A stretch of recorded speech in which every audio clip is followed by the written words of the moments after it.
Welcome to the channel. I am Michael and this is Just a Short Ride, and on this week's episode we're going to talk a little bit about training, instructors and the right kind of bikes and how you can find those, and some hints and tips really that I found from my training on learning to ride.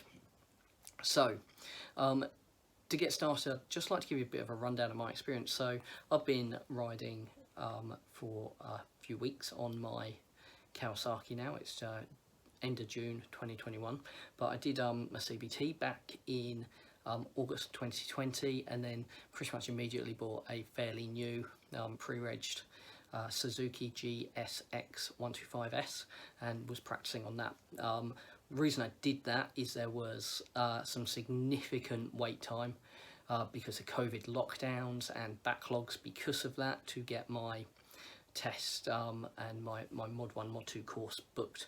And obviously I also had to do my my theory test, which wasn't too much of a problem. Got through that nice and easily, and there's some good kind of online resources, especially if you haven't sat a theory test in 21 years, which was how long ago I actually passed my car test.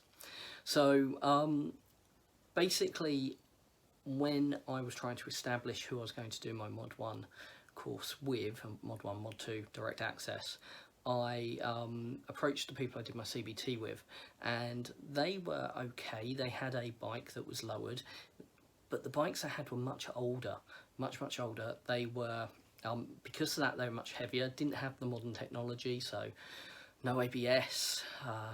One of the things I found really helpful, especially at junctions, was being able to just glance down and see which gear I was in. It took a little bit of panic away, especially being you're trying to balance and all of those kind of things if you're not flat-footed both sides. A lot more to think about and plan if you're needing to make sure you can get your feet down. And I thought that just took one more thing away for me. So that was very much a key thing really that I was looking for. Let's kind of shift over here a little bit.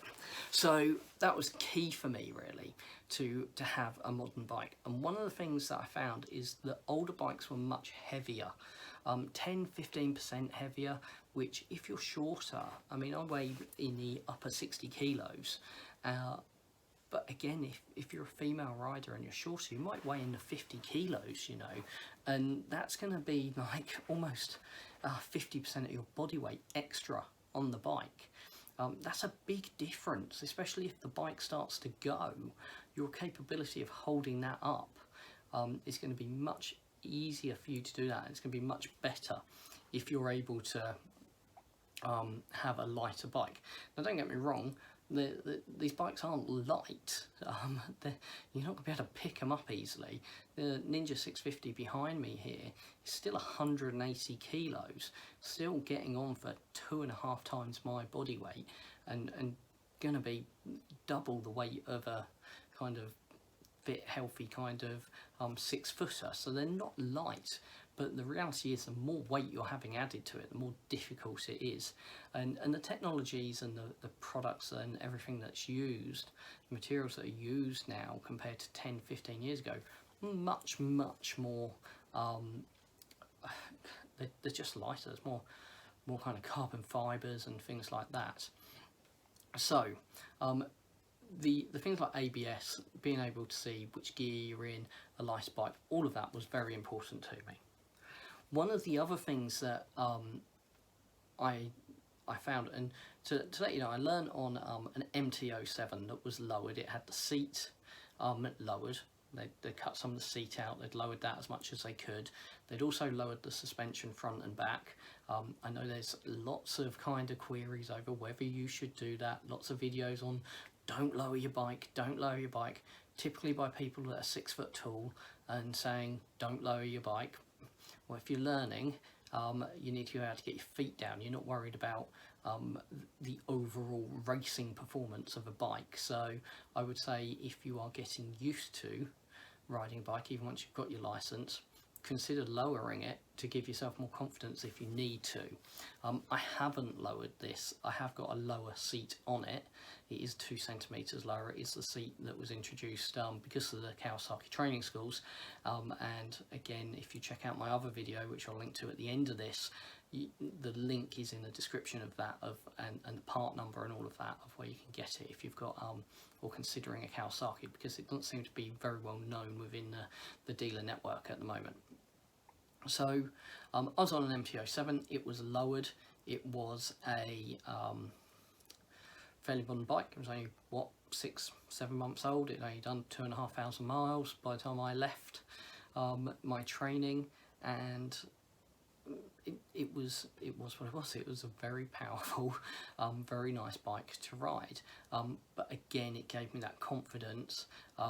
It was fairly, compared to the Z650 and the Ninja actually, it was fairly wide through the seat. And I think in hindsight, if I was given the choice, I would probably look to learn on a Z650, because I find that the seats are narrower. Knowing that they can be lowered in the seat as well, I think is quite important, and that will bring it down to about the same height as what the MT-07 was brought down to. So obviously it's higher to start with than the Z650 in seat height, and it's a little bit wider. Not a lot, but a little bit wider, and that can make a difference. And of course, the wider the seat, the further out your legs have to go, and therefore the less kind of length of leg you're using in a straight down way.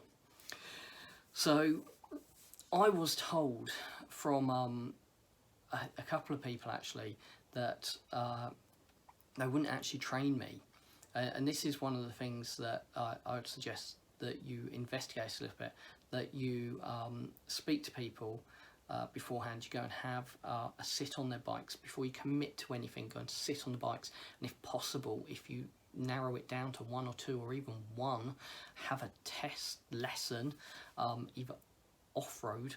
I'm not talking like in the hills, I mean in like a training area for like a CBT area, or where they do their Mod 1 training or whatever, and then see if you can get used to them, and see if you can get used to the instructor. And I'll come on to why the instructor is important in a minute.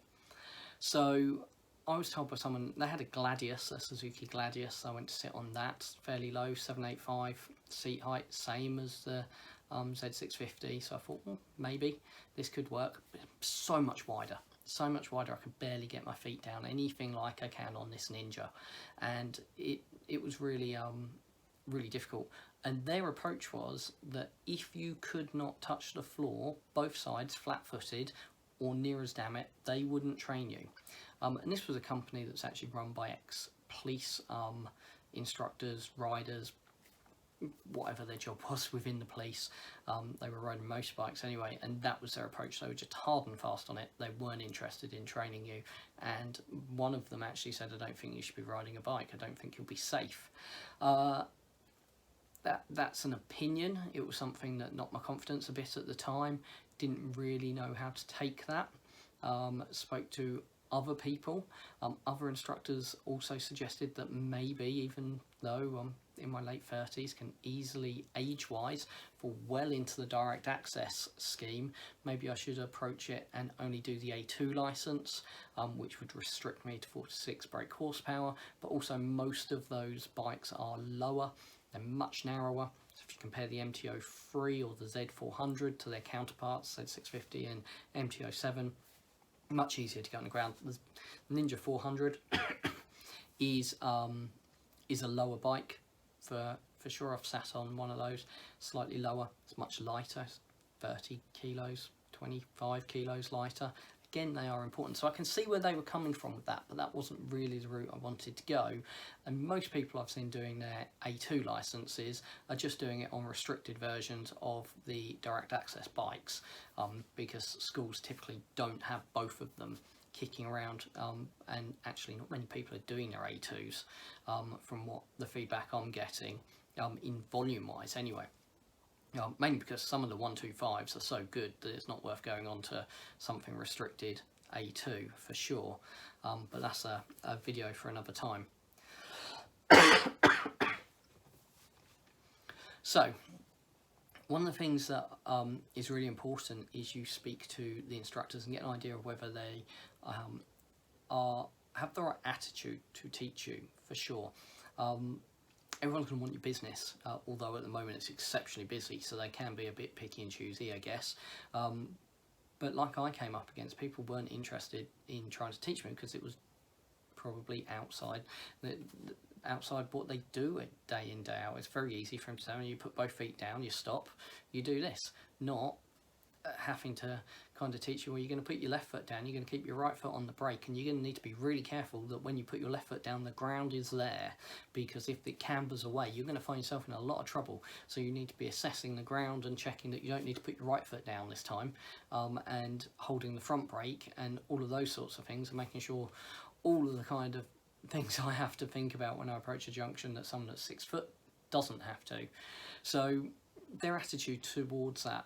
One thing you may find, I definitely found it, the gentleman who taught me, who was I had a couple of teachers, instructors, and they were very, very good. Neither of them were under 6 foot, and I would say one of them was closer to 6.5, 7 foot. He was enormous. He was well over a foot taller than I was, for sure. But he was very, very good at teaching me what I needed to do. And his whole attitude was, in the right way, it was, I'm going to teach you how to be safe. I know the kind of things you need to do, even if I don't have to do them myself on a daily basis. So finding someone with that approach and that attitude. Key takeaways then, you want a modern bike. Ideally, I know I'm probably going to get a bit of stick from independent, smaller, potentially training schools who do have bikes that are 10 years old, who will say, well, they're perfectly good, I'll teach you properly, and that might be right, but my experience is a newer bike will be lighter, it will have better technology. Typically we're also seeing trends in the bikes now, being much narrower in the seat, much lighter, and much lower seats. Now this could be a trend that's coming on from more women getting into riding, for sure, becoming much more popular with women and younger women. So manufacturers are probably costing onto this and changing them, but also trying to broaden their market, for sure, and realising that lower seat heights for some of these bikes are important. They're my key takeaways. Modern bike, seat heights that can be adapted easily, and a trainer, instructor with the right attitude, and take a lesson, because they can sell you on anything, but until you actually get them trying to teach you, have a lesson before you commit to a direct access course. So a little bit about where I am. This is where the Ninja 650 lives. This is the garage. It's not very tidy if I was to turn it around the other way. I've been tidying it up a little bit this evening to be able to do this. Some of my non-riding videos are now going to be filmed in here. We are out in the evening, it's a little bit darker in here, so apologies about the lighting. I've tried filming this several times. I make no kind of impression that I'm an expert on these videos. This is all about me learning and trying to share some information with you. I'd love some feedback on these videos. I'd really love to hear what you have experienced learning, particularly if you're a shorter rider in the UK. That'd be great to hear what your kind of experiences are. Other than that, please remember, subscribe to the channel, love your support, like this video, share it with someone who needs to hear it, who would benefit from knowing from my experience and is looking to get into riding. Until next time, we'll see you soon.